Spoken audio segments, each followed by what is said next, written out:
Di tengah konflik yang tak kunjung usai, sebuah insiden mengejutkan kembali terjadi di Timur Tengah. 2 orang tentara Israel tewas ditembak di dekat perbatasan Allenby Crossing, yang menghubungkan Israel dengan Yordania.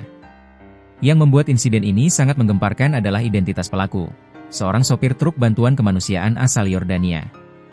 Aksi ini tidak hanya menewaskan 2 tentara, tetapi juga memicu kekhawatiran besar akan keamanan di perbatasan dan mengancam jalannya bantuan kemanusiaan ke jalur Gaza. Di video ini, kita akan bedah 3 hal penting. Apa yang sebenarnya terjadi di perbatasan Allenby Crossing? Siapa pelaku dan apa motif di balik serangan ini? Dan, apa dampaknya bagi hubungan Israel-Yordania dan pengiriman bantuan ke Gaza? Mari kita selami lebih dalam. Pada hari Kamis, sebuah insiden penembakan terjadi di dekat perbatasan Allenby Crossing, yang juga dikenal sebagai Jembatan Raja Hussein. Perdana Menteri Israel, Benyamin Netanyahu, mengonfirmasi bahwa 2 korban tewas adalah tentara Israel. Layanan ambulans Israel juga mengatakan bahwa kedua tentara itu tewas karena luka-luka tembak. Sementara itu, pelaku penyerangan juga ditembak mati oleh personel keamanan. Yang membuat insiden ini begitu unik adalah identitas pelaku. Menurut Kementerian Luar Negeri Yordania, pelaku adalah Abdul Muthalib Al-Qaisi, seorang warga sipil yang bekerja sebagai sopir truk bantuan kemanusiaan. Ia telah mengantarkan bantuan ke jalur Gaza selama 3 bulan terakhir. Identitas pelaku ini menimbulkan pertanyaan besar tentang motifnya. Apakah ini adalah aksi balasan atas penderitaan di Gaza, atau serangan yang sudah direncanakan? Reaksi dari kedua negara menunjukkan betapa sensitifnya insiden ini. Kementerian Luar Negeri Yordania menyatakan bahwa mereka sedang meluncurkan penyelidikan atas insiden tersebut. Mereka menegaskan, posisi teguh Yordania yang mengutuk semua tindakan kekerasan dan menolak semua tindakan ilegal yang merugikan kepentingan Yordania ke jalur Gaza.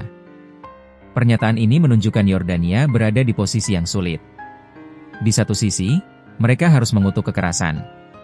Di sisi lain, mereka harus melindungi warga negaranya dan memastikan jalur bantuan ke Gaza tetap terbuka. Dari sisi Israel, reaksi datang dari Kepala Staf Gabungan, Eyal Zamir, yang menyarankan pemerintah menghentikan masuknya bantuan kemanusiaan lewat Yordania sampai selesainya penyelidikan. Militer Israel juga menyarankan penerapan prosedur penyaringan yang lebih detail untuk para sopir truk Yordania. Tentu saja, usulan ini langsung memicu kekhawatiran. Jika jalur bantuan ditutup, jutaan warga Palestina di Gaza yang sudah mengalami kelaparan akan semakin terancam. Insiden ini tidak hanya tentang 2 nyawa yang hilang. Ini adalah tentang kelanjutan bantuan kemanusiaan yang sangat dibutuhkan. Yordania telah menjadi mitra penting dalam menyalurkan bantuan ke Gaza. Menurut catatan, sebanyak 8.664 truk bantuan telah melewati Jembatan Raja Hussein menuju Gaza sejak agresi Israel dimulai pada Oktober 2023. Truk-truk ini adalah urat nadi kehidupan bagi ratusan ribu warga Palestina yang mengungsi dan kelaparan. Setiap hari, 22 truk bantuan Yordania melintasi perbatasan berdasarkan prosedur yang disepakati dengan Israel. Usulan militer Israel untuk menghentikan bantuan, meskipun sementara, adalah pukulan telak. Ini bisa menjadi alat tawar-menawar politik yang sangat berbahaya. Jika bantuan dihentikan, korban sipil akan terus berjatuhan. Jadi, apa yang bisa kita simpulkan dari insiden ini? Aksi simbolis. Terlepas dari motifnya, serangan ini adalah sebuah aksi simbolis yang menunjukkan betapa frustrasi dan putus asanya sebagian warga Palestina dan pendukung mereka. Kerentanan jalur bantuan.